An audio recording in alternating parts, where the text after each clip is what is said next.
Whiskey. Uh-huh. Tim Hager. 2 scrubbing brushes. Another pint. Where's your money? Well, 2 chimneys. Poster, would you deny drink to a dying man? A man should spend his money on food for his family. Mrs. Scoggins, would you come over here? I want to show you a new piece of material. It's fresh off the Boston packet. Isn't that fine quality? Now feel it. Be a wonderful dress for your little girl, don't you think so? It's money, money, money with your Poster. Nothing but money. I've been sorry for him ever since his wife ran off with that lieutenant. If he'd spent less on whiskey, he wouldn't have lost his wife. Let me show you another piece. Drunk or sober, Ma would have left him anyhow. She was that kind. Yeah, how do you like that for quality, huh? Let him have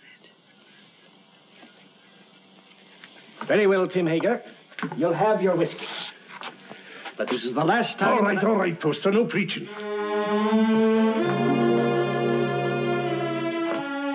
It's his little girl I feel sorry for.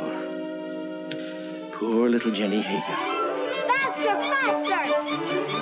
Can't you swim any faster?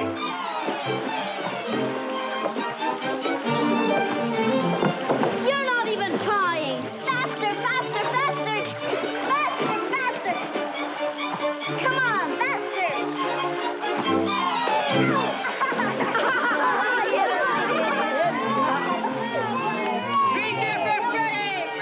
Jenny Hager, you made me lose! You always blame it on something. I hate losers. You're scared of the water. I can't swim. You'll never learn till you get out in deep water. But I'm gonna go. Oh, why don't you go help your father in the store?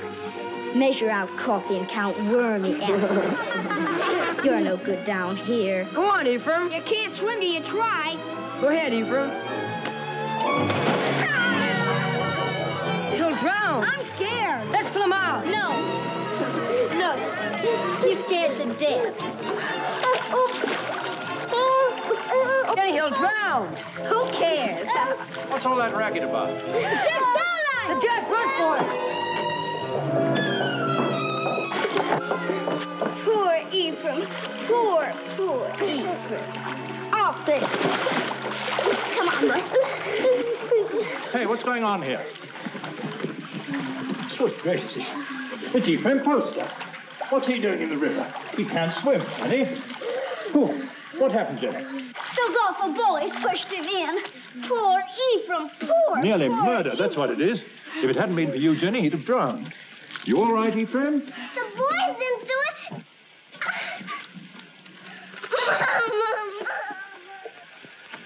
There we are. Ah, Tim, you're just in time. Huh? This little girl of yours is just... Tim Hager. Stumbling drunk in the middle of the day. You ought to be looking after you, Jenny, not going from tavern to Jenny? tavern like... I've no wife to care for either of us now. It takes money to bring up a fine lass, Your Honor. You mean it takes money to keep yourself drunk? Papa, let Jenny come to boarding school with me. Would you like to come to boarding school with me, Jenny? Would you? Boarding school? Yes, I'd like that. I can't send you to boarding school, but you could come live at the house and earn your keep, I guess. Help in the kitchen and run errands for Mrs. Saladine. No. If I can't go to boarding school with Meg, I'll stay with my father. All right. He is your father, at least in the eyes of the law. Now, you look after that girl of yours, Tim Hager, and stop being a disgrace to Bangor. Thank you, Your Honor. Drive on. Now, young Poster, we'll take you to your father's store. That tight-fisted, sour-blooded old skinflint. You might be better off with Mrs. Saladine, Jenny. Not in Mrs. Saladine's kitchen. I've no money to bring you up properly. Never mind. Before long, we'll have everything. Houses and carriages, horses and kitchen maids. All those things, my lass, you're a wee bit young. Just as soon as I grow up, we'll have everything we want. Because I'm going to be beautiful. Empty. Beautiful.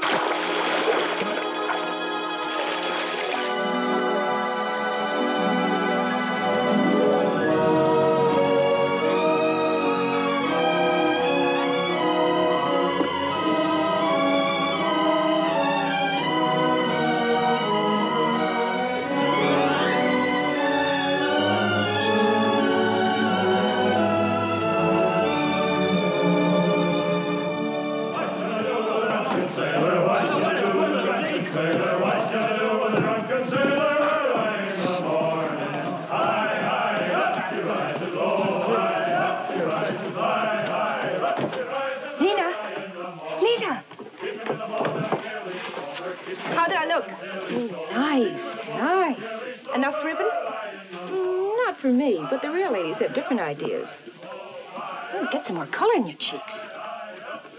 And bite your lips whenever no one's looking. Men love red lips. Let's go down and meet the packet. Why should I? The sailors will all come up here anyway. Oh, but the best ones get picked off down at the dock. Listen, honey, with your looks, you don't have to worry. Why, you can get the youngest and the best-looking man on the river. I don't want the youngest. I want the richest. Jenny, that's a recipe for trouble. Don't worry about me. I can handle trouble. I know you can.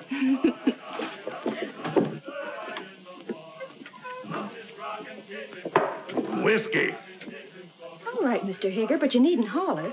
Someone might hear you out in the street. Who, for instance? Jenny, for instance. Yeah.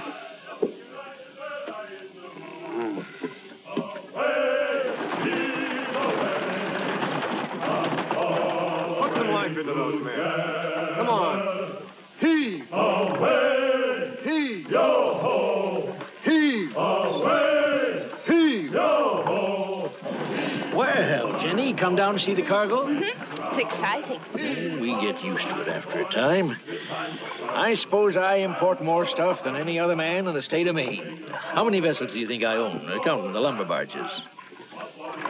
56. Who told you? Somebody? Here, have some tea. Got a handkerchief? Oh, I don't need one. Take a good handful of it there. It's a present. All the lads, all away. All away. The work was hard and the voice was long. The seas were high and the gales were strong. So heave home, my lads, from Holloway to Devon. The sails are filled, our work is done. Yo-ho! I heard the skipper say, leave her, Johnny, leave her. Tomorrow you'll get your pay. Most people think it's easy to get to be a rich man. And believe me, it's hard. Why, when I first came to this town over 30 years ago with nothing but a peddler's pack on my back, Hey, you! You! Get away from that girl! Hey, you! Wait!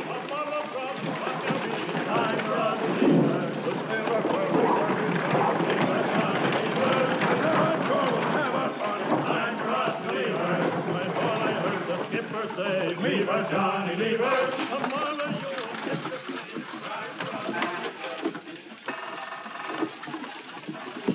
Well, I was just saying to myself, I bet my good old friend Tim Hager is sitting right this very minute in the Purple Whale and wouldn't mind passing the time of day with me. Lena? What do you want? A glass of whiskey for Mr. Hager. Sure. Go on, Tim. Drink up. The next one's on me. You'll not tell Jenny? No, of course not. I promise her not to touch it. You're Jenny. You know, she's getting so she wants to boss everything and everybody. She's grown too beautiful for her own good. Why do you always wish to be talking about Jenny? Oh. I don't think I like why you always want to be talking about Jenny. Oh, now wait, Tim. Give him a rum and whiskey. We're not bringing him a Jenny. I know what you're up to. I? Oh, why, I'm just a dried-up old herring. She's too young and beautiful. So's your lad. And you sent him to Cambridge to keep him away from her. Ephraim? Why, he's too shy and scared of her. She's full of spirit. She's for somebody like that first mate. What first mate? Why, What first mate?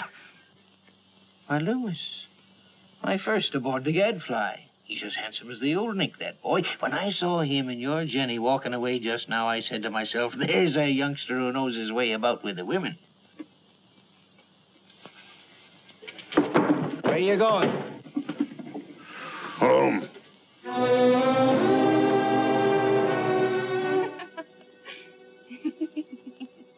Good night. Oh, once I loved a pretty girl that I called Jenny mine.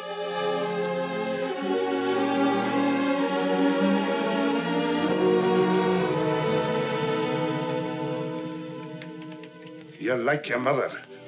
A wanton. That's what you are. just like your mother. You'd like to keep me here forever, wouldn't you? Well, you couldn't hold Mother and you won't hold me. Aye, but I will, Jenny. No. This isn't the life I was born for. Men like me. And it's the men who have the money in this world. When a proper man comes along. You'll take him walking in the dark and kill him, most likely. I know you don't want any man ever to look at me. But they do. You lead them on, Jenny. It's so easy for you to turn a man's head. Not with you at my elbow all the time. There have been dozens of proper men ready to take me out of this trap. But will you ever let me go?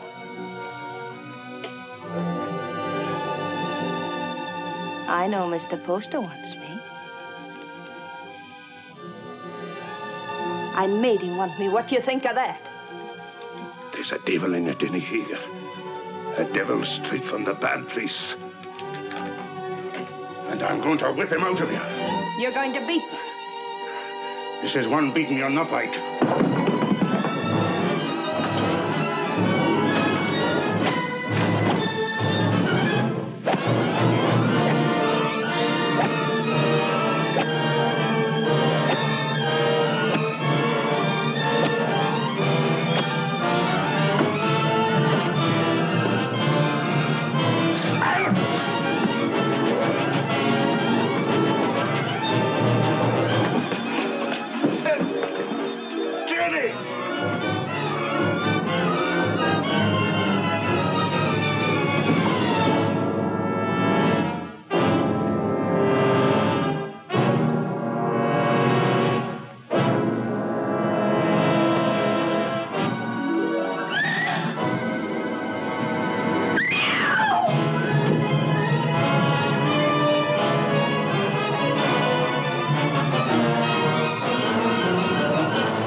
Don't let him in.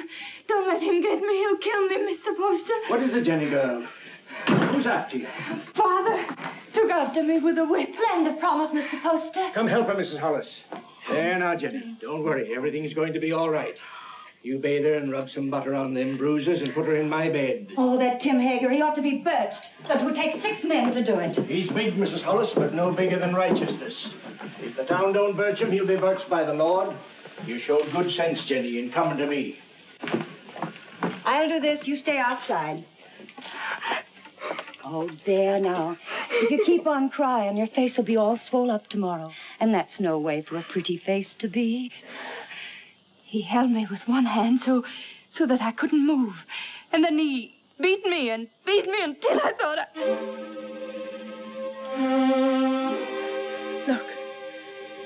Look at my back. Oh, I can't go back there. I can't. He's going to kill me. You're not going anywhere until you're healed and sound again. Now you get out of these things while I heat up some water. You'll be as good as new and just...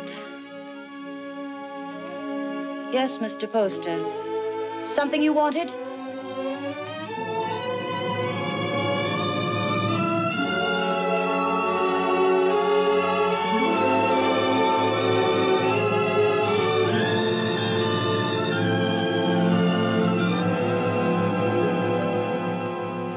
Drove her out into the night like a dog that wouldn't obey. Reverend, it's the rum that does it.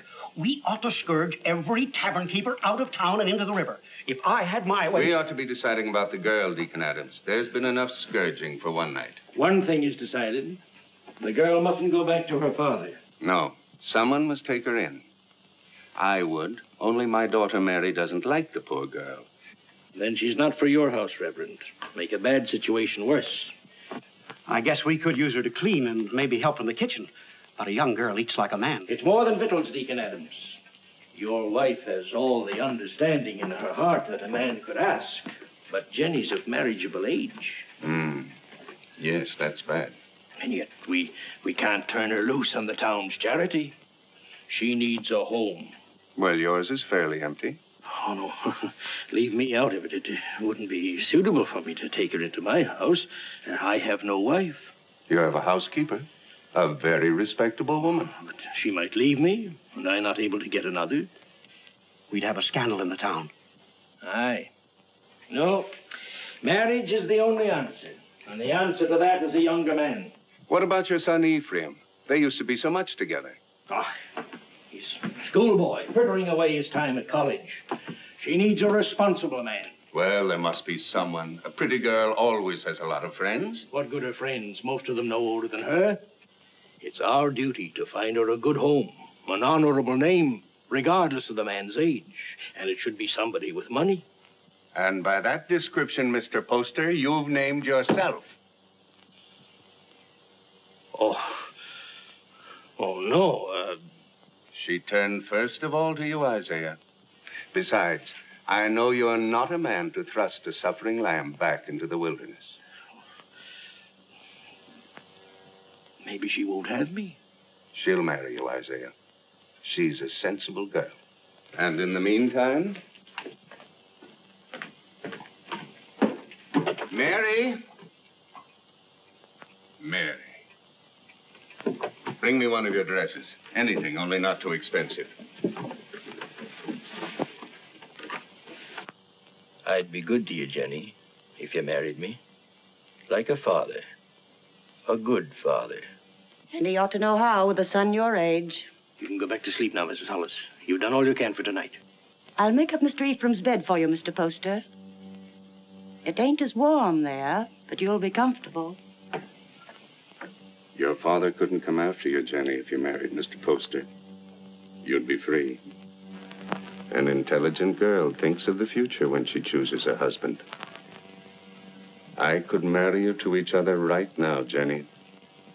And you'd be a rich woman. It's for you to decide.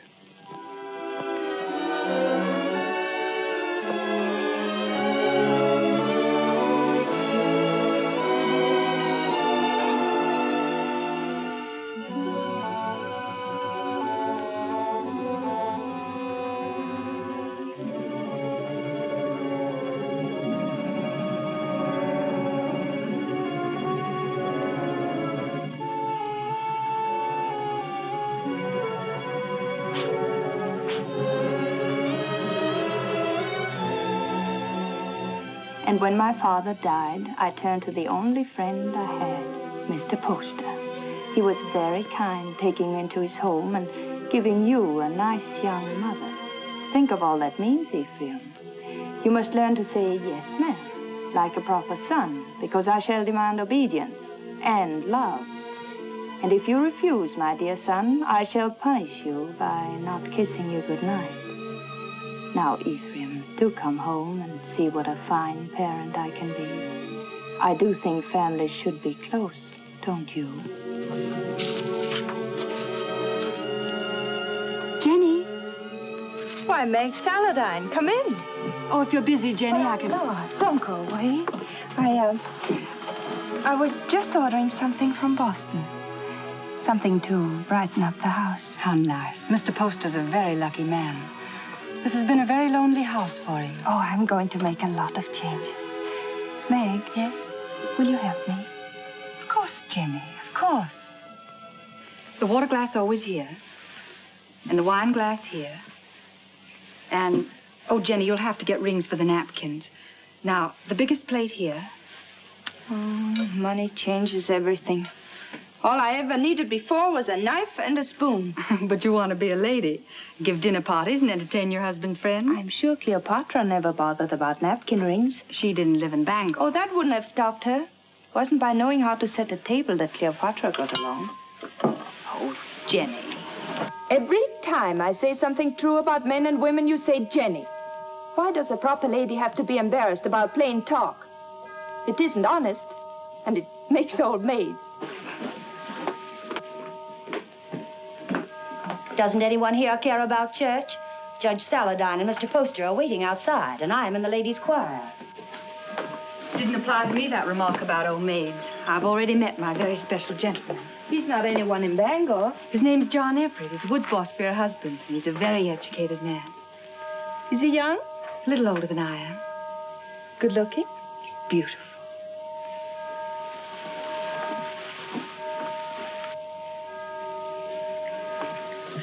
Why don't you marry him?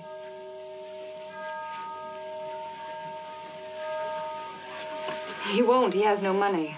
Oh, that's nonsense. Does he love you? Yes. And you love him? Then make him marry you. Oh, Jenny, I wish I knew how. He's not like the others. He thinks things out. I'd know how.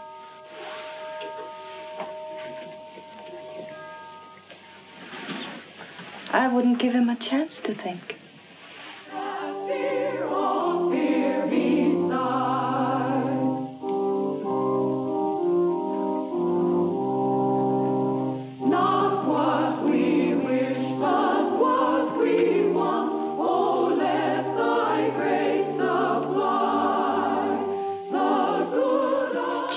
Hager. Jenny Poster.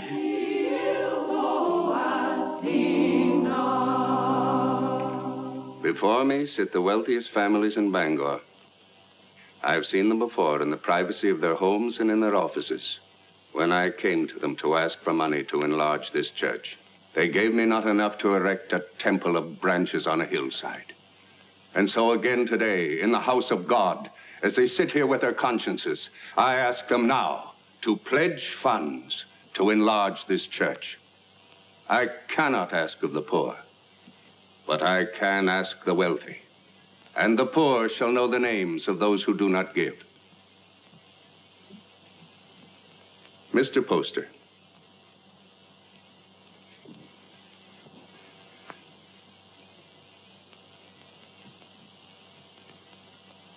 Judge Saladine? Mr. Burroughs? Mr. Bailey? Mr. Clayton? This is intolerable. If you have no feeling for your fellow men, at least take some interest in the welfare of your own children. Grog shops and low houses cover every inch of our waterfront. Our wealth is poured into Devil's Half-Acre. And our young men, your sons, have nowhere else to go. Give me a bigger church, and I'll keep them here. Will no one pledge to the church more than just enough to save his face?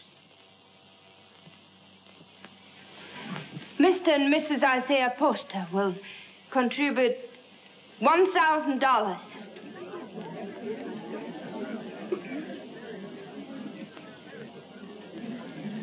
If the men of Bangor won't give to the church, the women will.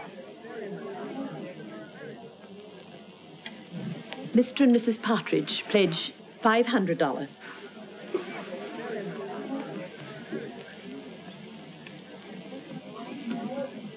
Judge Saladine will pledge $1,000. Jenny, I want you to go on working for the church. A church can endure only upon deeds and not lip service. I'd say her lips have done you enough service. $1,000. If you think I've so much money, you ought to... Stop it, Isaiah. You're the luckiest man in Bangor. Oh, Mrs. Poster, I'm so glad to see the younger members taking an interest in the church, and I must apologize for not calling on you directly after you were married. That was a wonderful contribution, Jenny. He's a wonderful husband to let me make it.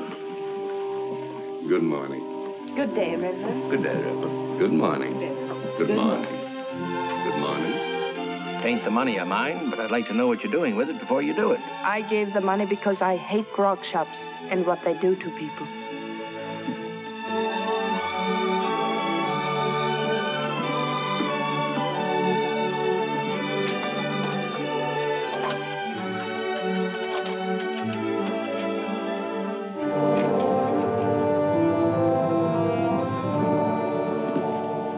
How are you, Father?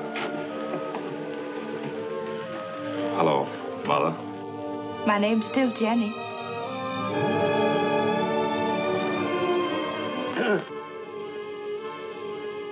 You came home, did you? I thought you'd be on your way to England or somewhere by now. Oh, England is full of architects. I knew you'd come home. Isaiah told me he sent you money to travel for a while, but I didn't think you would. I came close to it. I didn't know whether to mind your letter or mind his and go away. It's easy to see which one you thought more of. Now, why do we stand here? Let's go in around.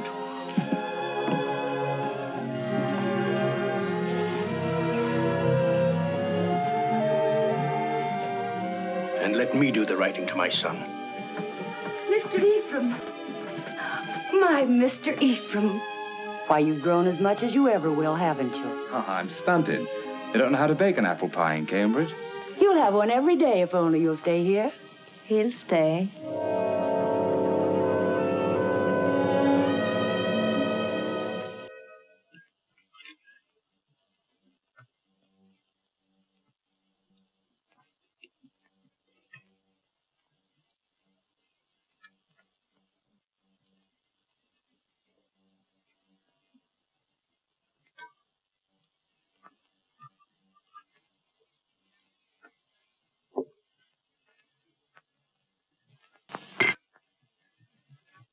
You'll find little to keep you in Bangor, Ephraim.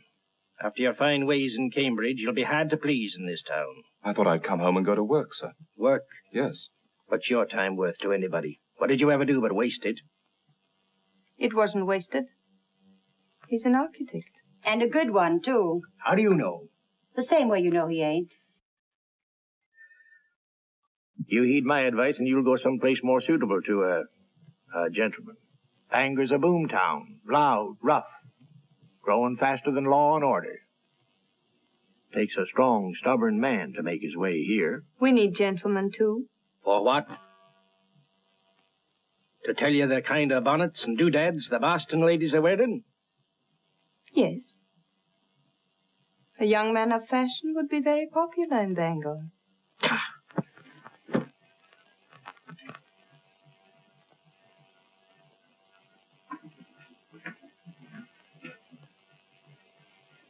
I'll join you later.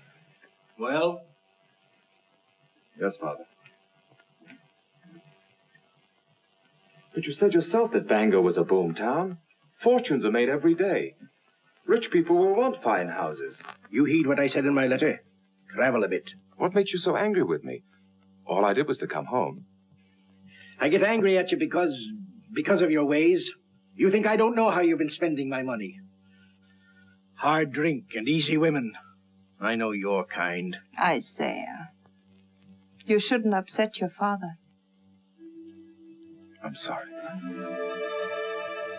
All right, Father, I'll go away. If you really want me to. I don't think he does. You want your son to live at home, don't you, Isaiah?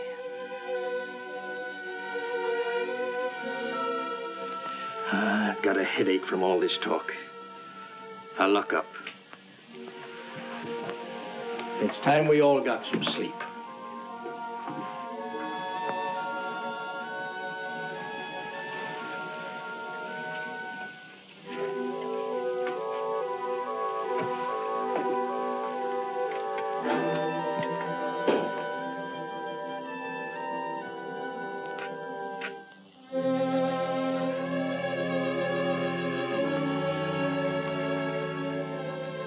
Shall I light your way? Thank you.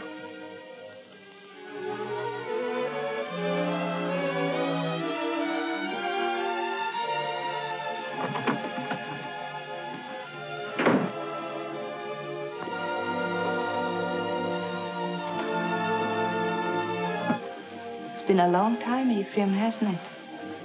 A long time, a lot of changes. Did you really like that kind of woman? That kind he spoke about?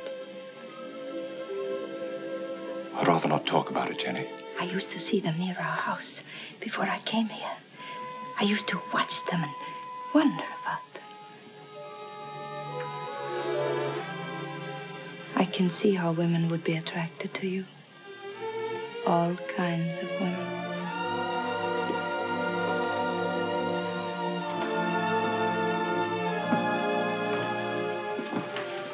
Good night, Ephraim.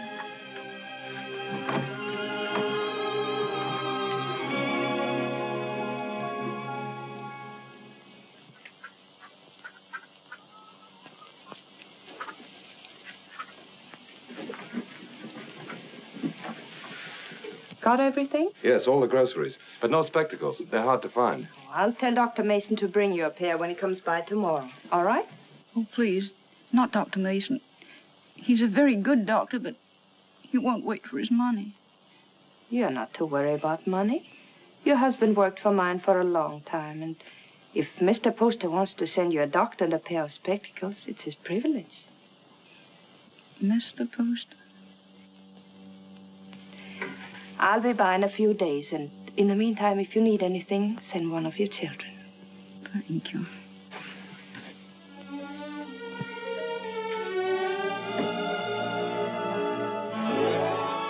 That's the way to hold your place in the town, Ephraim. And the people love you for it, Jenny. And I do want my husband and my son to be proud of me. Well, I wanted to see how you spend your days. Thanks for showing me. You've grown, Jenny. My father's wife's a great lady. I think behind Mrs. Isaiah Poster, you'll still find Jenny Hager. Do you remember Jenny Hager? Oh, that little ruffian? Oh, she pushed me in the river right here. That isn't true. The others pushed you in. I pulled you out. Oh, that's right, you did. Of course I did. Didn't we always stick together? Ephraim and Jenny, side by side against the world. Oh, we had good times here, didn't we? Better than we knew. Shall I tell you something? I always think of this as our place, yours and mine. This is where we first thought we were in love. Yes. Silly, wasn't it? This is where you came to tell me your father was going to send you off to college. Yeah. And I said it was because of me. And I said he'd never separate us by sending me away. Oh, Jenny, the things I said. Because if you'd been home the night I came to your house, I would have been married to you now. Let's go, huh?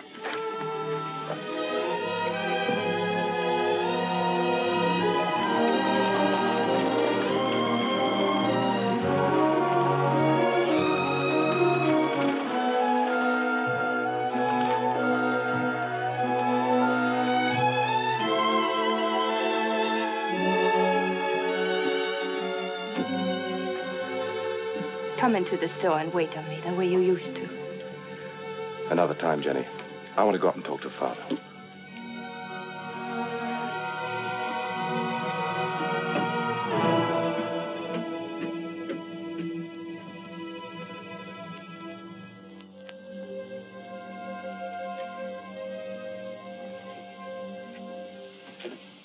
Hello, Father.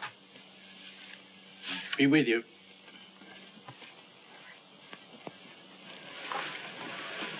What you been doing all day? Oh, driving Jenny around. Mighty popular in Bangor, isn't she? She does a lot of good. Spends a lot of money, you mean? If you really minded, you could put a stop to it. You're very happy with her, aren't you? Yes. Father, I'm going to take your advice. Bangor's no place for me.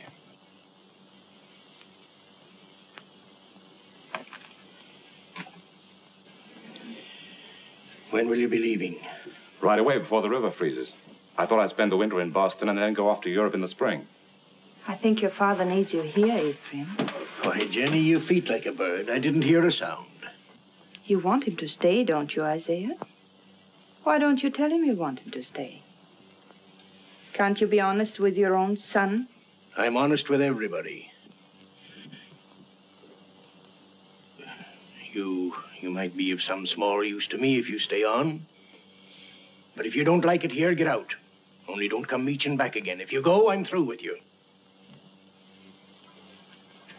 I'll take you home.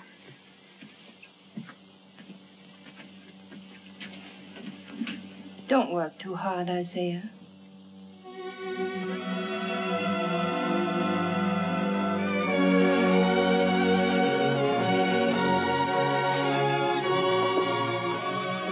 Surprise. When Bangor's Lady of Mercy goes out to deliver her packages, her sleigh should fit the season. That's a confession you've been thinking of me. Of course I think of you. Yet you've been avoiding me. Careful. Paint. Put it down.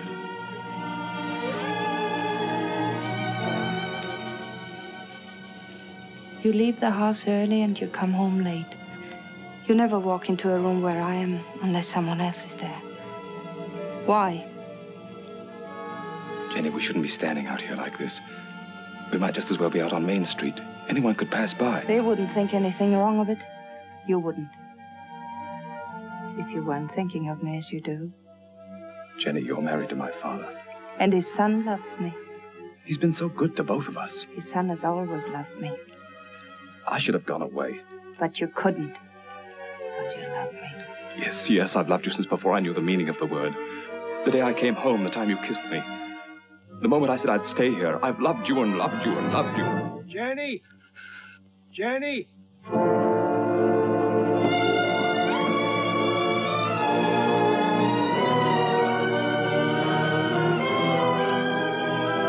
Jenny! Father's very ill. Send for a doctor.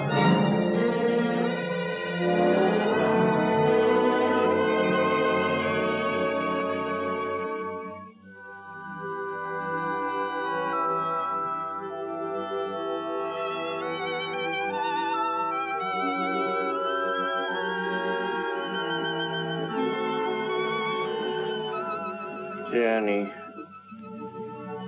Yes, Isaiah, I'm here.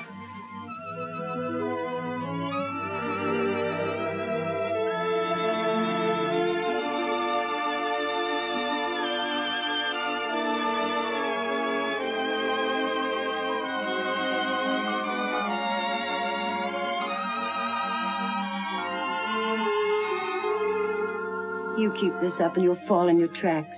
Go to bed, child. Get some rest. No, I'm strong. Stronger than you think. I'll be all right.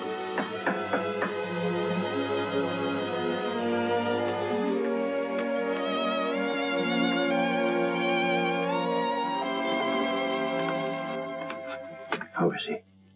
Just the same, sir. Is there any possibility of speaking with him, Jenny?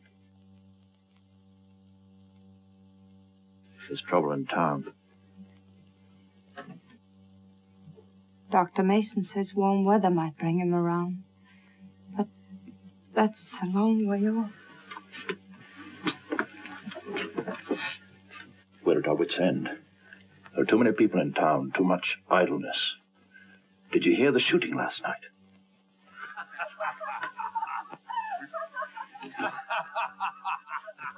That's the sort of thing we're up against. Lumberjacks coming to town between jobs with rum and women on their minds. He told us 2 years ago we should have a police force. We should have listened to him. Well, Jenny, take care of yourself. Meg sends you on love.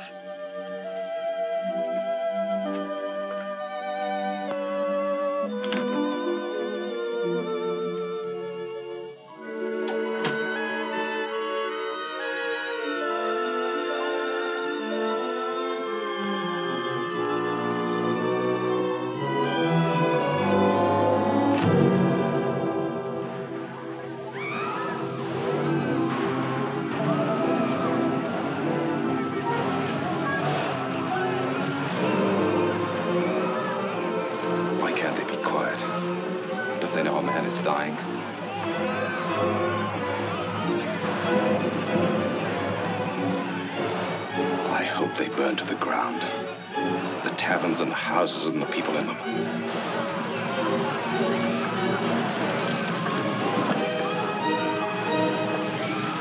Judge Saladine. There you are. Ephraim, I want you to ride to your father's number 3 camp. Tell him we're having a riot, that we need every man down here to keep order till the militia come in. I can't leave the house. That Tempest girl stole a lumberjack's wallet. And the drunken fools are firing every tavern in Devil's Half Acre. I can't go now. Didn't Dr. Mason tell you about Father? Your father's only one man, Ephraim. We're trying to save the life of the town itself. What do I care about the town? Maybe it needs a good fire to clean it up. He'll go. I'll stay with your father, Ephraim. Hurry, Ephraim. We need those men.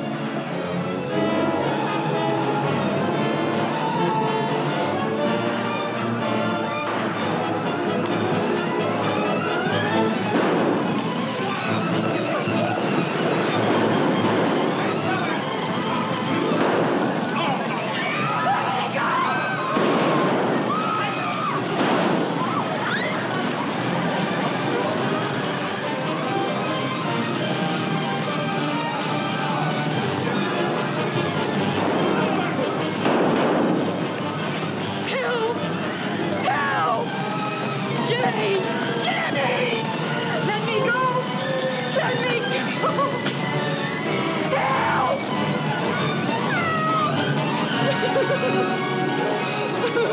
Smoked you out, didn't he? Where's my money? I didn't take it. I didn't take it. Where's my money? Let's give her a bath. That'll lose their tongue. Let her go. Keep out of this, ma'am. People are getting hurt. I didn't steal his money. He was drunk in the back room. I only came in to take away the glasses. Anyone might have been there before me. It had to be mighty fast to get in a man's pockets before you. $100 a whole winter's work. I say dip her in the river. Come on, what you do with it? Oh, Jenny. Let her go. I'll give you the money. You're Mrs. Poster. Yes. It's nice to meet the gentry, ma'am. But I'm not so sure I'll be happy just to get my money back. We want to know what's going to happen to her. Since I'm giving you the money, it's my right to decide that. Why do we gibble and gamble about it? There's the girl, there's the river. Let's give her a bath. Wait. We'll be waiting for your store to open in the morning. The money isn't there. We're coming up here and collect it.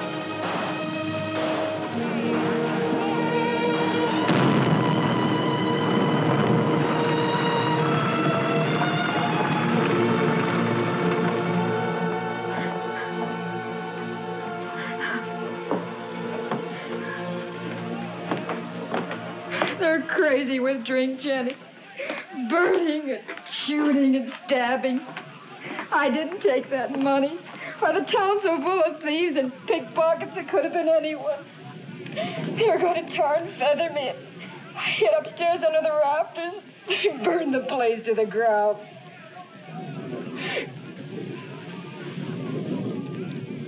If I'm to go up to Camp 3, I better leave now. I want to be back in the morning.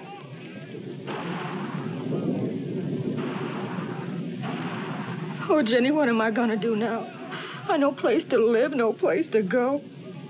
It isn't right, Jenny, to be smoked out in the streets like an animal. I don't want you to worry about it, Lena. I want you to rest. Lena, do you remember the house I used to live in? Well, I want you to stay here for the night, and tomorrow you move in there. Won't cost you a cent, and if anyone should bother you, you come to me. Oh, you're good, Jenny. That's why you come up in the world. That's what I tell everybody about you.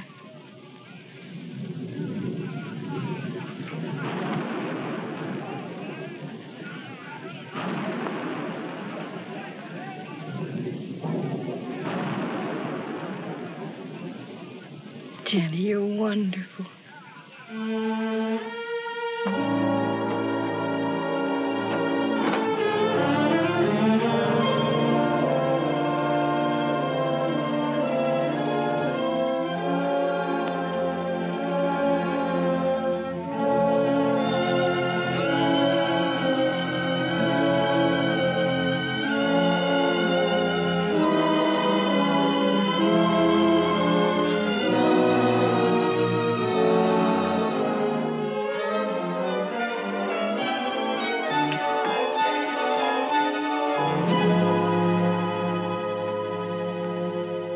Are you going to take the carriage or the brown mare? I thought the mare would be better. You'll be careful, won't you? I don't want anything to happen to you.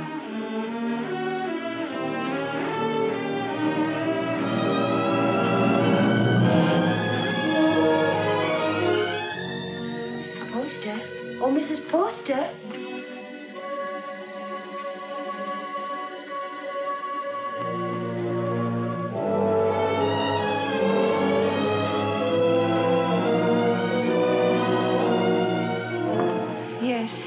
The fever's broke. He's breathing better. He's going to get well.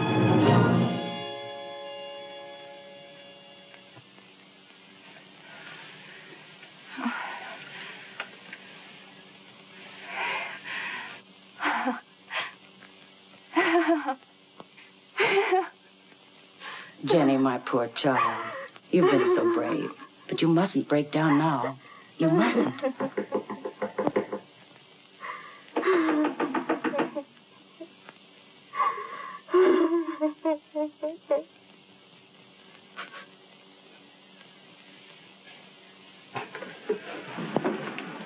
Has Mrs. Poster gone to bed? Does she ever go to bed, the poor child, nursing and tending her husband? Tell her to come to the Saladine house. The girl will need her.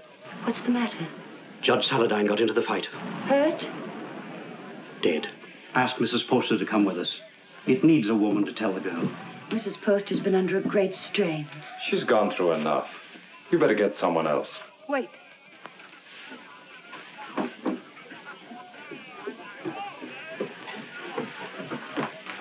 Pack my things and send them to the Saladine house.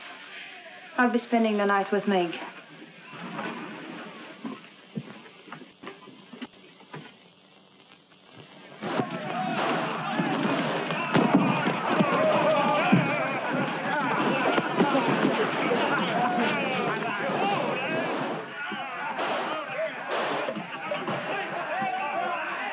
What's the matter? You squeamish?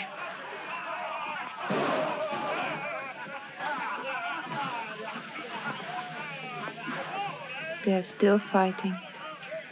Can't someone ask for permission to bury the dead? I did. So we all sit about and wait for the liquor barrels to run dry. The loafers and drunkards have taken over the town. And for 3 days, a man like Judge Henry Saladine can't be carried to his resting place. There's a fine victory for rum. Don't talk like a fool. When those woodsmen come in from the timber, they want some excitement after the winter's work. You take away their pleasures, they'll go to work in another part of the country. Which only proves that we've got to have a police force. Some sort of city government, that's all. You've been too tolerant a man, Isaiah Poster. Too interested in lining your pocket. When my lumberjacks come down from the hills, they'll patrol the town till we get him decently buried. Why don't you lie down for a while? You worried about me, Jenny? That you'd found out what kind of a tough old tamarack you'd married.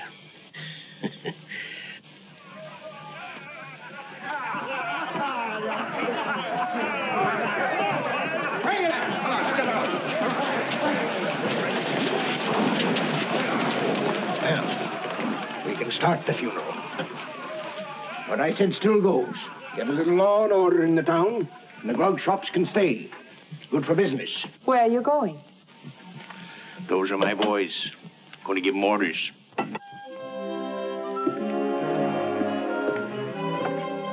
Look. Oh, Isaiah, are you hurt? You all right, Mr. Poster? Yes. Now, John, I want you to take some of your men ahead of the funeral procession, put some alongside and some at the rear. Keep it all as quiet as you can. The funeral should seem peaceful. Jenny, this is John Everett, my wife. You are Mrs. Poster? She sure is. How do you do? John. I thought I heard your voice. Meg, Darling, I'm glad you're here. it's terrible about your father. I hated your being alone when it happened. I pretended to myself that you were with me. It gave me strength. But if we don't have the funeral soon, I'm afraid I'm going to break down. Meg, you'll come to our house this evening. You'll be with us, won't you? Thank you.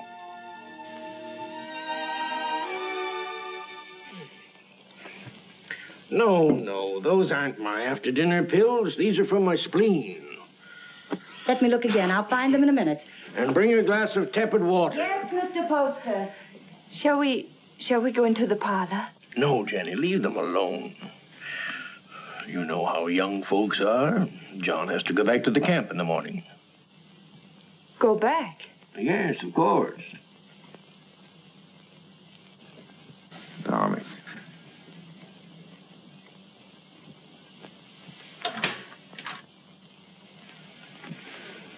Our lovebirds have closed the door. The pills, Mr. Poster, and the tepid water. Thank you. Huh? Why must you send him back? I need him up at the camp. He's a woods boss, not a policeman. Of course, if your business means more to you than the safety of your home and family. Jenny, he's got to get that timber cut. That's all there's to it. I'm sorry we were so long, Jenny. I thought you and Mr. Poster would come in. I wanted you to be alone. Surely you can stay in Bangor a few days. I'd like to. She needs you. But I'm afraid I'll have to be away for a little while. She won't be alone. I'll take care of her. Till you come back. Well, thank you. That's very good of you. I don't want your father to trade these for whiskey. They're for you and your sisters. Mother said to say thank you and God bless you. On to the kitchen and thank Mrs. Hollis. After all, she feeds the chickens. And there's room in the basket for a slice of pie. Would you like a ride in my carriage, Jacob? I can drop you off on the way home. As soon as I get the pie. Isn't it a beautiful morning? Jenny, I've been wanting to speak to you. You have? What about? Well, not here. Let's walk down to the river. Oh, but not now, Ephraim. I've so many things to do. Jenny, why isn't it possible for me to have a minute alone with you? But we're alone now. It's not my idea of privacy. Mrs. Hollis in the kitchen, Father home every day, Meg following you about. I'm sorry. That's a very short answer, Jenny. What is it? Have you seen somebody else?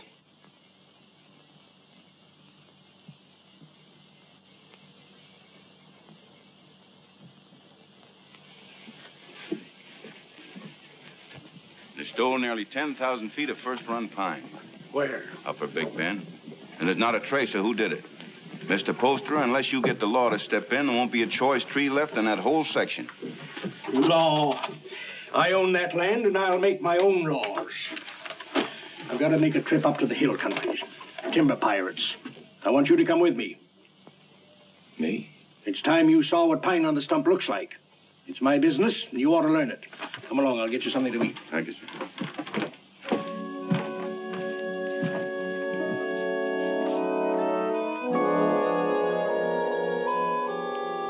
Jenny, What are you waiting for?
I can't see why he insists on my going.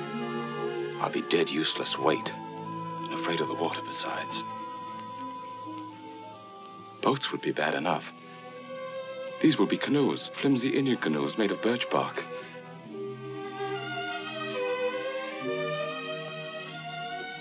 Jenny, I can't admit to him that I'm frightened. Tell him not to take me along or not to go at all. I told him I wasn't cut out for that sort of life, that I'd be more of a burden than a help. But he's so stubborn, Jenny. How long must he live, Ephraim?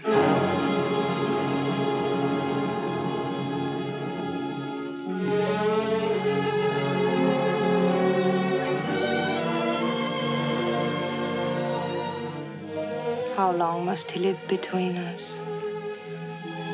Jenny, don't talk like that. I want you to do something for us. But you're afraid.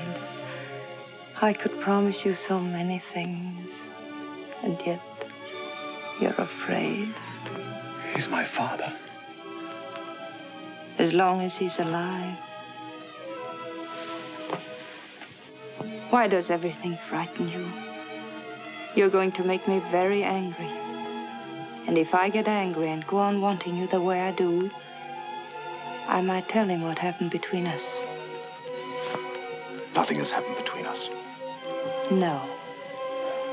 But which of us will he believe? Jenny, you couldn't. You know what that would do. He lived a full and useful life. It would be a pity to see him die.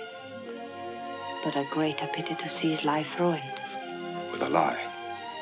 We've been living a lie, Ephraim, and I want to be done with it. I want you to return alone.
Began to think you'd never get here.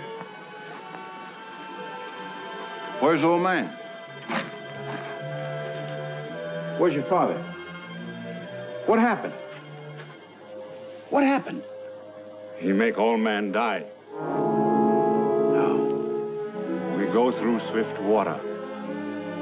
He afraid. He stand up in canoe. And the canoe turned over. Mr. Poster was too weak to swim. They fought to see which one would get that bailing bucket. I guess you can see who won. He's dead? I guess he is, ma'am. Where's his body? Must have settled in the quiet water further down. I'm sorry, but we hunted all we could. I'm sure you did. That's the whole of it. Except what Mr. Poster here can tell you. If they hear of anything, they'll let you know. Thank you. Jenny, believe me, it wasn't my fault. I was afraid. You know how afraid I am of the water. You can't come into this house, you wretched coward. You killed your father.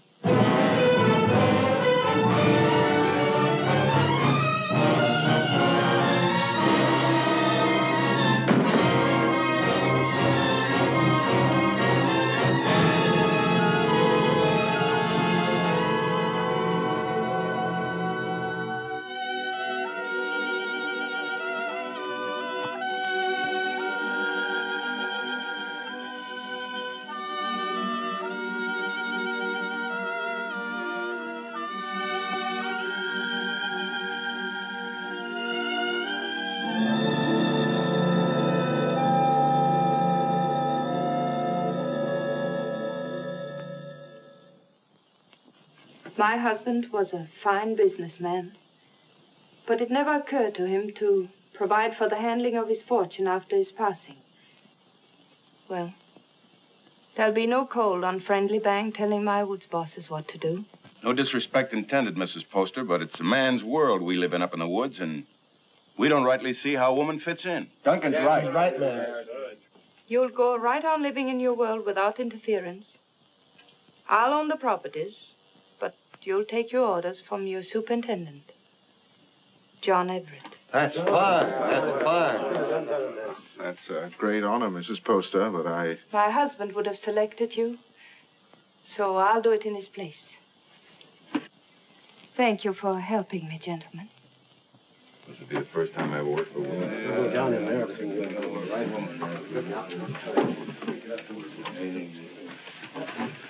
Until this meeting, I thought I was very much alone in this world. Mr. Poster was a fine man. It'll be an honor working for his lady. We won't give you any trouble, Mrs. Poster. Good day, ma'am.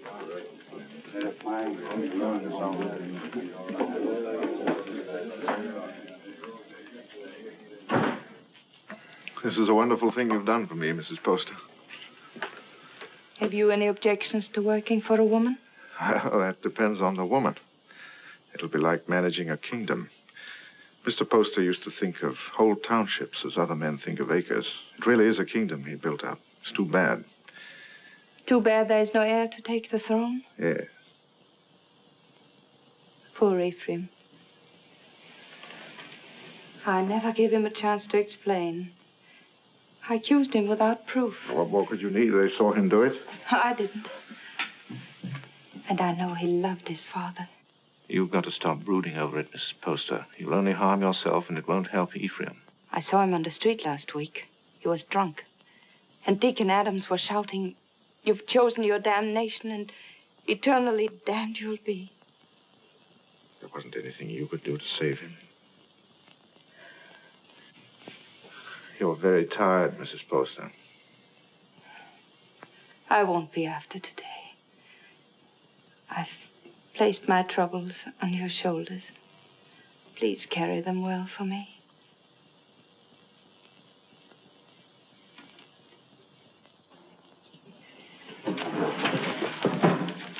Meg, Jenny spent all morning getting them in order. Don't, Meg. You'll only mix them up more. I was only trying to help.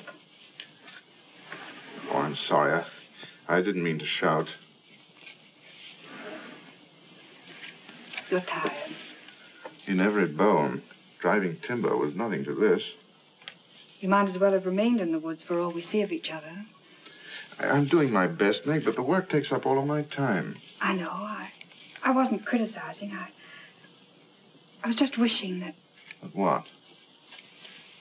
John, Yeah? I'm lonesome. John? I'll see you tonight. For dinner? That's a promise. Meg, I haven't seen you for days. Food for a hard-working man. Ah, that's nice. And a cup of tea for both of us.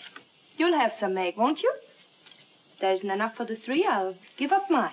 The accounts receivable are all mixed up. I had them in order, but then the wind came in. Oh, later. You haven't eaten since morning. Meg, your man doesn't take care of himself. You better do it for him, or there won't be anything left of him to marry. John, there's a rumor that a company's being formed to build steamboats. Is that going to affect us? Not while water freezes, because then steam's no better than sails. But steam trains, Jenny. Just think.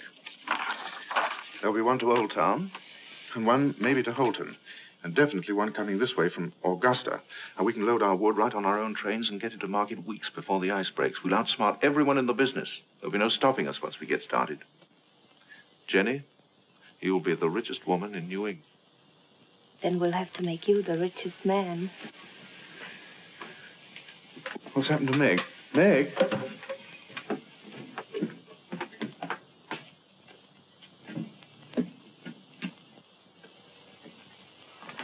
I ought to be kicked all the way up and down Main Street for the way I treat her. She's more understanding than you think. I'll be with the Temperance League all afternoon, so if there's anything important you want to discuss with me now... Nothing that can't wait. It's Mrs. Hollis in the store. Tearing it apart? No, she wants me to drive her home. Working again tonight? I'm having dinner with Meg. Good. Take better care of her, John. You do neglect her. Goodbye. Bye.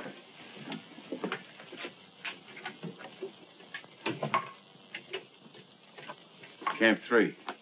Thank you. She's a wonderful woman. Someday I'm going to pull a bottle out of his hand and bash his head in. Who are you talking about? Young Poster. You should hear the things he says about her. Has he been talking about her? Why, that drunken little... I've seen her nearly sick with worry over what he's doing to himself. Find out where he stays. I want to see him. Poster, are you in there?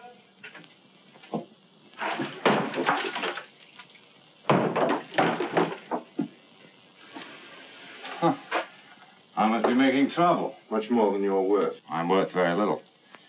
What happens to me now? Did you beat me up yourself or some of the boys outside? Come in. Drinks for everybody. No witnesses. I had witnesses when I killed my father. That made her very angry. When did you last eat? Other. I like it. She hasn't got you hooked already, has she? You'll kill yourself drinking all this stuff without any food inside you. Come on, let's get something to eat. You're doing me out of my dinner. She doesn't know I'm here, and she didn't tell me anything. That's a lie. No one does anything unless she's back of it. I knew what was going to happen. I was afraid of her. I wanted to leave. She didn't have to worry about that. I wasn't man enough to run away. You in love with her? I happen to be engaged to someone else. What difference does that make? Jenny was married to my father. She told me one night she'd marry me if he died. You don't believe a word I say, do you? You're like everybody. No one will believe me. Go on talking. The night before we were due to start, she made love to me till I was nearly crazy. You don't believe that either, but it's the truth. I've always been scared of the water. Even when I was a little boy. Jenny knew that. I was scared in the canoe on the trip, and I couldn't eat or sleep anyway from thinking of her. I only remember being in the water with a bailing bucket holding me up, and somebody grabbed for it. I beat him off till he sank and drowned. I didn't know who he was.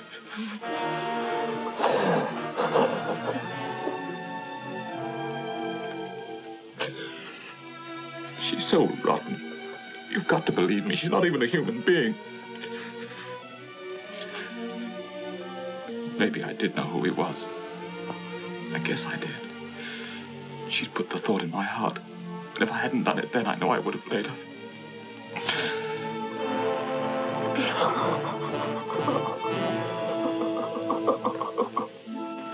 I don't know what you're talking about. You didn't make him love you? But of course I did. He was my husband's son. I wanted him to love me. That isn't what he meant.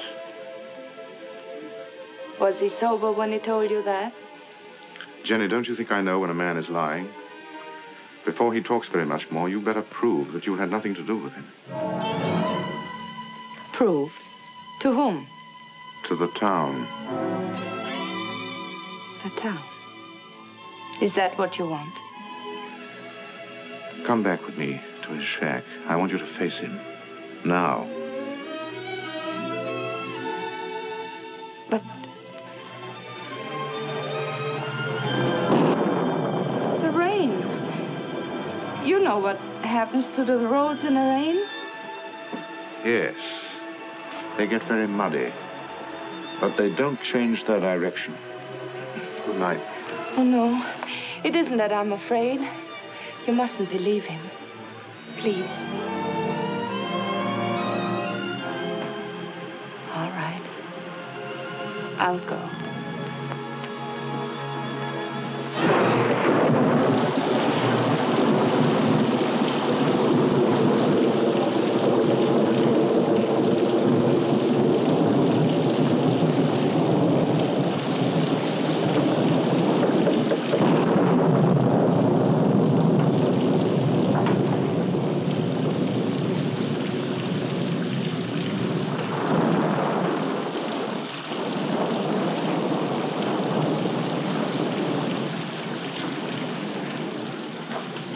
Gone far in this rain. We'll wait for him. I'll put the horses in the shed if you'll light the way.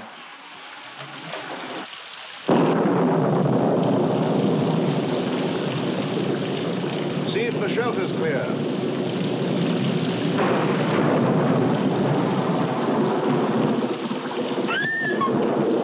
What's the matter, Jenny?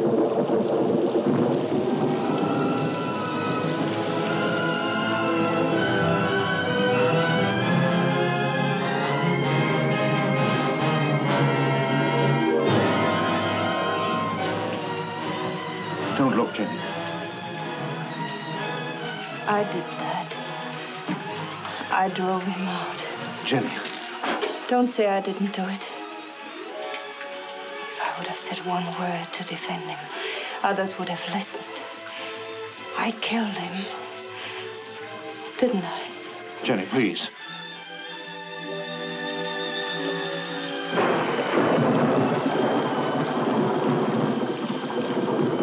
Go inside and sit down.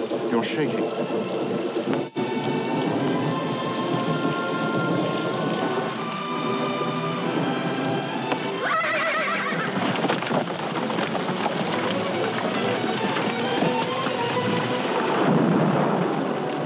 What was it? What happened?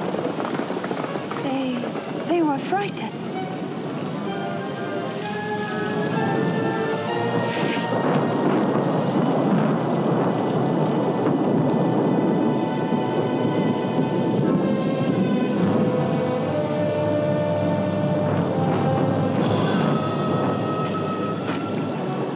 We're 10 miles from town, and we'll have to walk.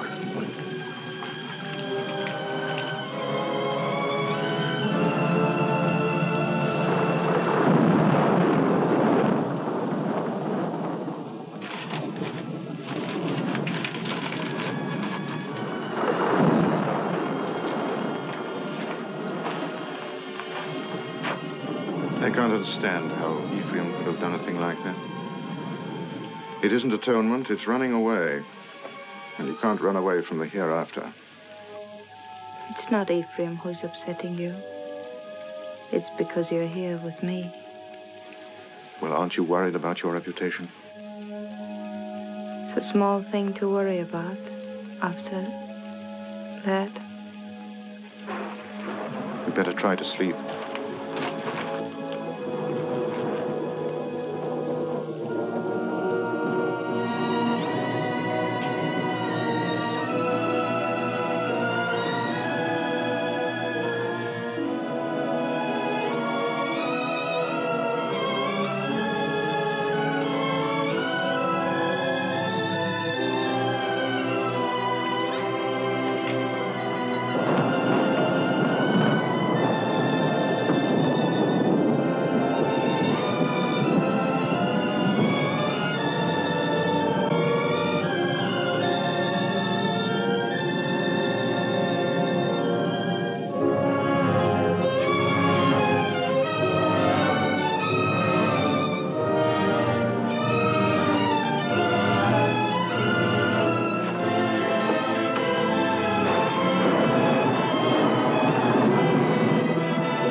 About 2 miles down the road, standing under a tree and waiting for me.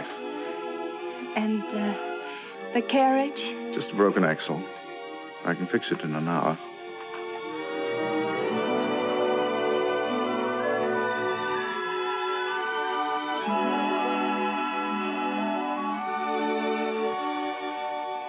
Jenny, what about Meg? She won't try to hold you. I know, but to stand up to her and tell her that I love someone else. You won't tell her. A big, clumsy thing like you. It's a woman's job. Oh, no. But she's a friend of mine. I can make her understand. I'll tell her myself. But, John... I'll tell her myself, Jenny.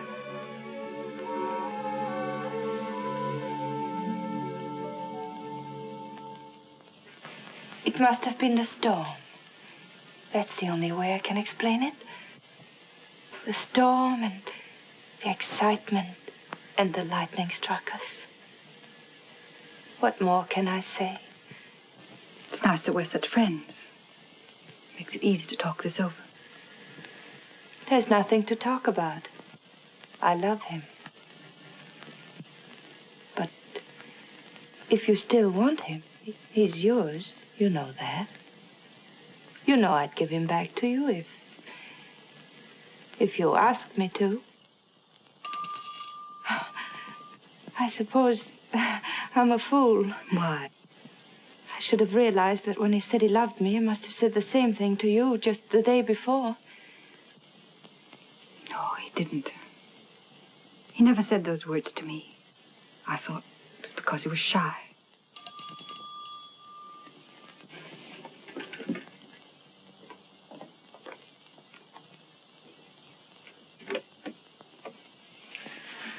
Hello, Meg. Come in. I just wanted to explain why I didn't come to dinner last night. Right after you left the office, Alex Duncan came in.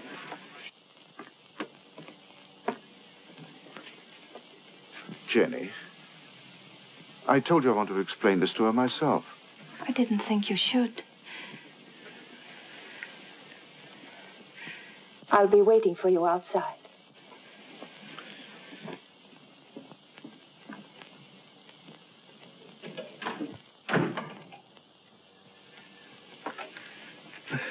I didn't want it to happen like this, Meg. I wanted to be the one to tell you.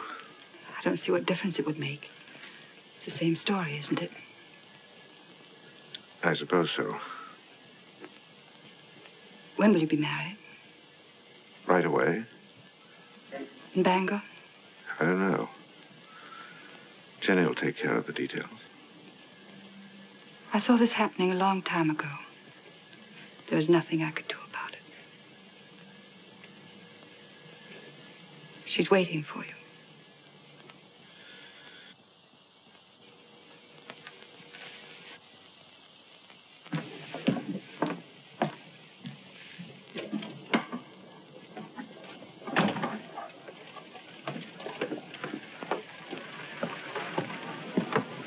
Jenny, how could you do a thing like that? I thought if you came here alone, you wouldn't come back to me.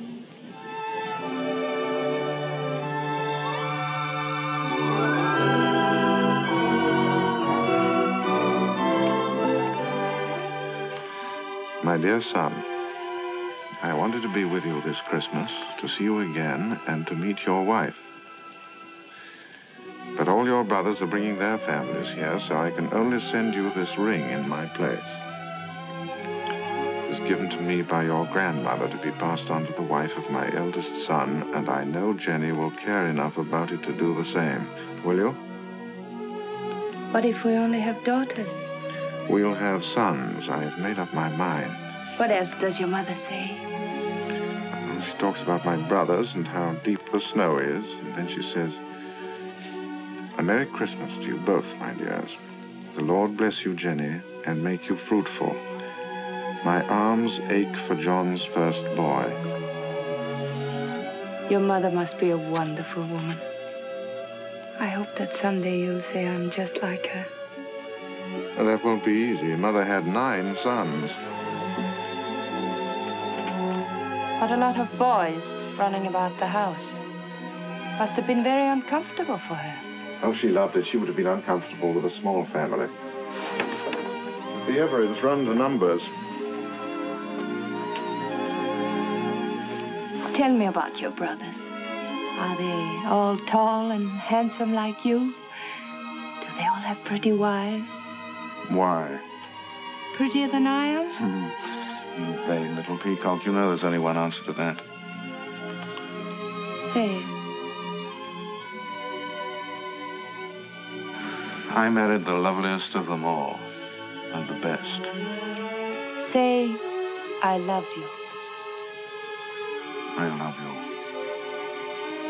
Say, we don't need anyone else, ever. Anyone at all. No one.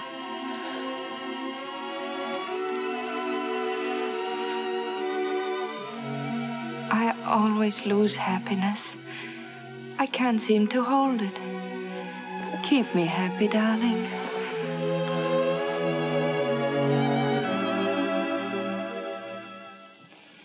There's no reason why this should happen to you. No reason why it should happen to any woman. Quite often, nature seems to fumble, Mrs. Everett, and doesn't make a person complete. We can't even hope in a year or 2 or ever. Not in my opinion. Of course, you're free to consult with another doctor. I can give you the name of a very fine one in Boston, and I know of another in Philadelphia. I believe you. You mustn't decide, my dear, that the future's altogether dark and empty. You can adopt a child, you know. It should give some release to your normal womanly emotions. I want a child of my own. You won't talk to my husband, will you? I'll tell him myself when I think it's the right time. Of course. You see, he wants children. He's very fond of them.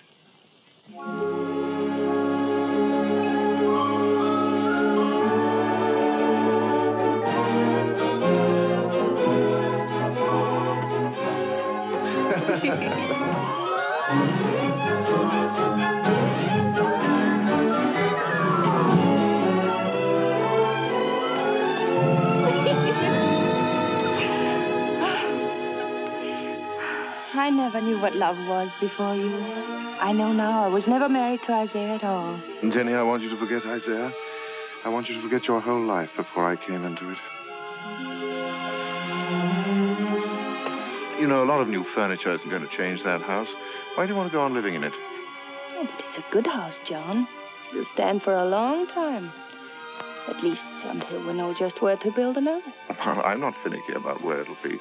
I just think you want to go on living in that old tomb. What do you say, Jenny? Should we start building our own house? But that is our house.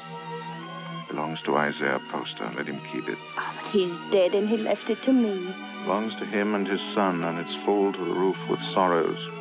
I want to get out of it. I want new rooms and more of them. And for the sake of our children, I want light and air. There are enough rooms now. Which isn't the right house, Jenny. It's too close to Devil's Half-Acre. It isn't the place to bring up children.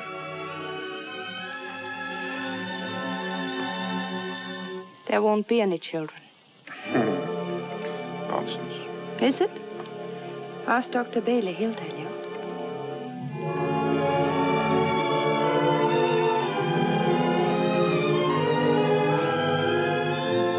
Seems there are some things we haven't talked about. When did you learn this? Some time ago. What exactly did Bailey say? Oh, I don't remember. Makes a lot of difference, doesn't it? How do you mean? Between us. Doesn't make any difference at all.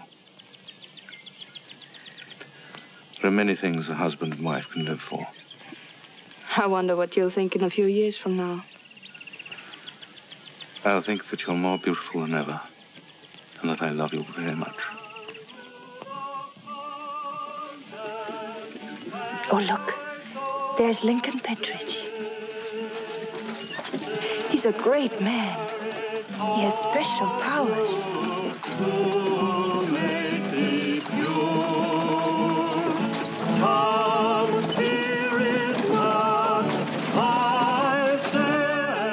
Where was the darkness so great that you thought your sin was hidden? There are eyes that search out every sin. There is a tongue that will accuse you on the judgment day. There is a hand that is terrible in its strength. What is so beautiful as a pure woman? What is so vile as an evil one? The good women of Bangor, such loud amens and nodding of heads, because I spend my fury upon her, and not on you. How pious you are. How good with your eyes cast upward. Can one of you step forward and say, "This is my soul. See how it shines"? Can one of you hope to escape the terror? How sweet are the ladies of Sodom and Gomorrah. How sweet in silks and satins and laces and ruffles here in the house of God. How costly must be the perfume that will not let you smell brimstone. What great secrets are among you? Who is named Vanity? And who is Lust? What woman has put away a husband?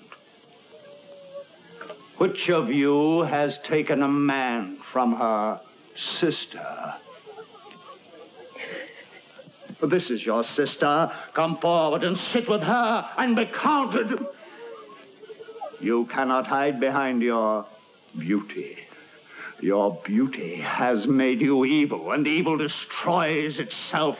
Your soul will become naked. The truth will be revealed. Confess now, while there is yet time. You cannot escape. You can never escape. There will be no sons to mourn for you, no daughters to weep for you. Evil does not propagate itself. It withers in its own fire and is consumed. The lips of a strange woman drip honey, and her mouth is smoother than oil. but her end is bitter as wormwood, sharp as a two-edged sword.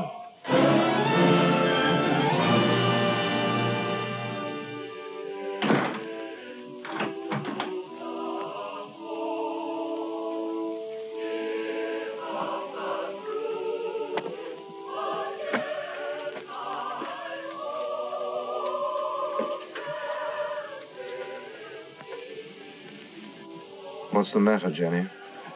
I want light. It's so dark. Why do you go to those meetings? It's not like ordinary church going. You come home exhausted and afraid. He was talking to me. Straight to me. I mean, what is it? The pit he talks about isn't down below, it's up here. I don't know why I listen to him.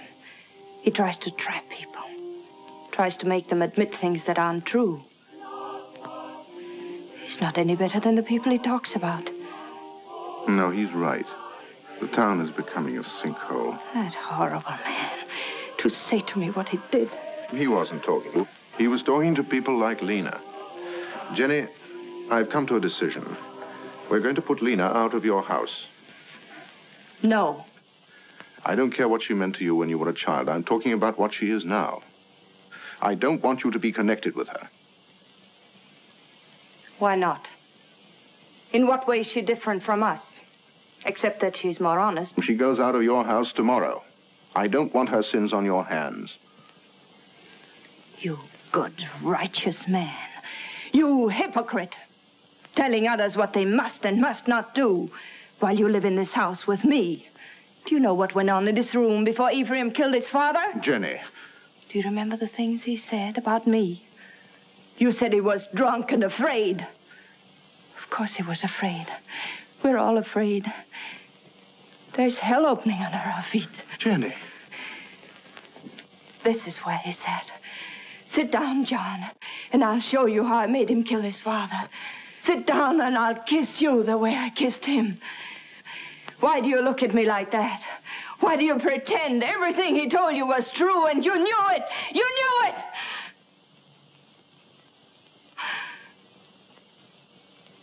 Oh, I don't know what I'm saying. Oh, I'm sorry. I'm sorry. Go to bed, Jenny. Please go to bed.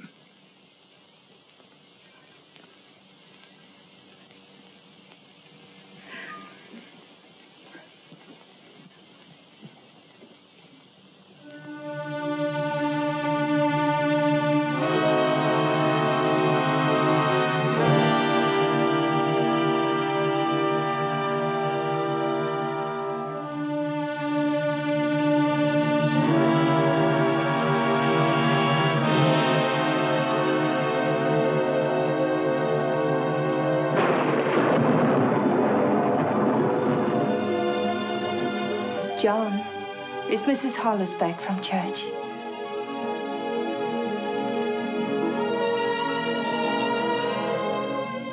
John, it's time for bed.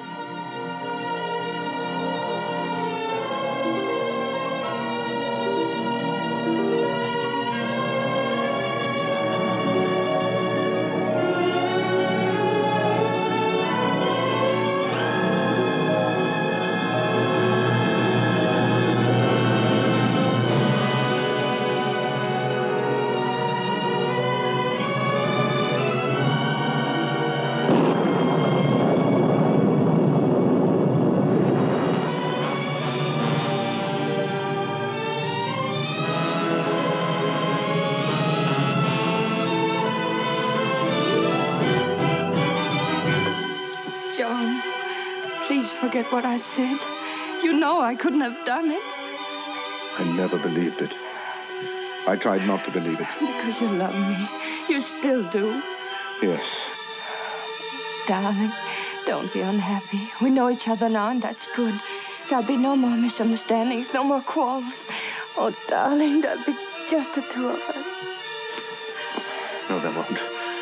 There'll be 3. There'll always be Ephraim.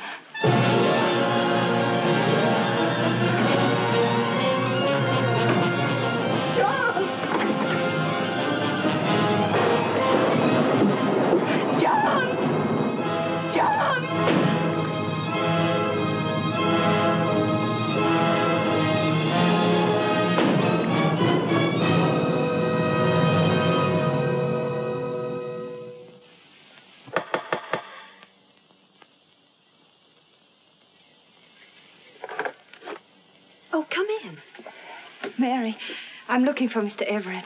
I thought he might be with Reverend Thatcher. Father isn't here right now, but if you'd like to wait... Oh, no, thank you. I have no time.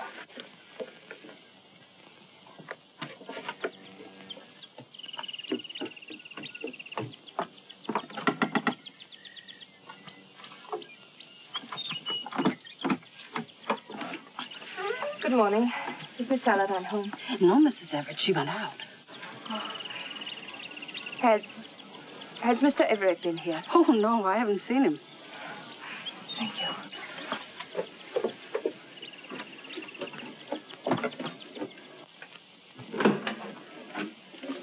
Oh, I thought it was Mr. Everett. Do you know where he is? He didn't come in here, ma'am. I slept here last night on account of the rain, and you're the first one in. Mr. Everett tells me you're sending a school teacher up to every camp with more than 2 families. That's a handsome thing to do, ma'am. I guess you're mighty fond of children. Duncan, who did sleep here last night? Was it you or Mr. Everett? Ma'am, I told you. Oh, that's just another one he has. He sometimes... He wore this hat when he brought me home from church last night. And he wore it again when he went out for a walk. Now, why aren't you supposed to tell me where he is? You put me in an awful fix, ma'am. I promised him... Duncan, he isn't well. Couldn't you see that? What good is a promise to a sick man when it keeps his wife from helping him? Is that the trouble with him? I kind of thought he looked funny around the eyes. Where is he? Well, I'm not telling you, mind you, but that'd be the wrong kind of hat to wear up in the pine country. Where in the pine country? Fire watcher's cabin. Indian Hill. When will he be back? I don't know. 2, 3 days, I guess. Said he wanted to go up there and think a while. Oh, I got a loose mouth. That's my trouble. Makes 2 people I told where he is. Who is the other? Miss Saladine. Miss Saladine? Came in here about an hour ago and dug it out of me just like you did. Said she saw him last night alone. Acted like something was wrong. Next time he trusts me with anything, it'll... It was very good of you to come up here, Meg. But there's really nothing you can do to help me. No one can help me but myself. My whole life with Jenny has been the act of running away. I ran away from the woods where I belong. And again, I ran away from the truth when Ephraim tried to tell it to me. I forced myself not to believe him. I understand. If you had, you never would have married Jenny. No. But this time, I'm not running away. Right or wrong, my place is with Jenny. I love her, and I'm going back to her. John, I'm glad. Because I believe that her love for you has made her as good as everyone always thought she was. Shall we go now?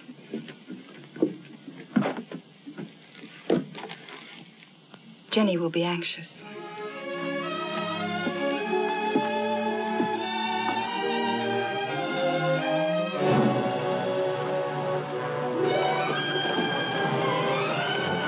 It's Jenny.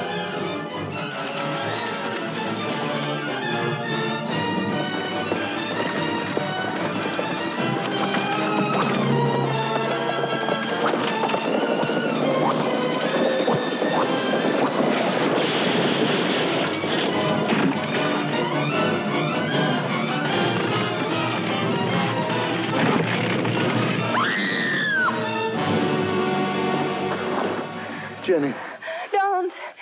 Don't move me. John. Don't talk now. Meg! Hurry up and get a doctor. Camp 3. I saw you with Meg, and I know. I tried to hurt you. I wanted to hurt you. Don't, Jenny. Lie still. You don't know how I loved you so much. I'm afraid. Oh, John, where will they bury me? Jenny, don't talk about dying. Don't let them bury me with Poster. Or Ephraim, don't let them. Jenny, you're going to be all right. There'll be a doctor along, and we'll take you home. I know. They'll bury me with Ephraim. They'll bury me in that house with Ephraim. Jenny, darling, listen to me. Nothing's going to happen to you. Not now or ever. As long as I'm with you. And I'll always be with you. I never went away. You do love me. I love you more than ever. I wanted so many things. I wanted the whole world. But it was really only you. Jenny. Jenny.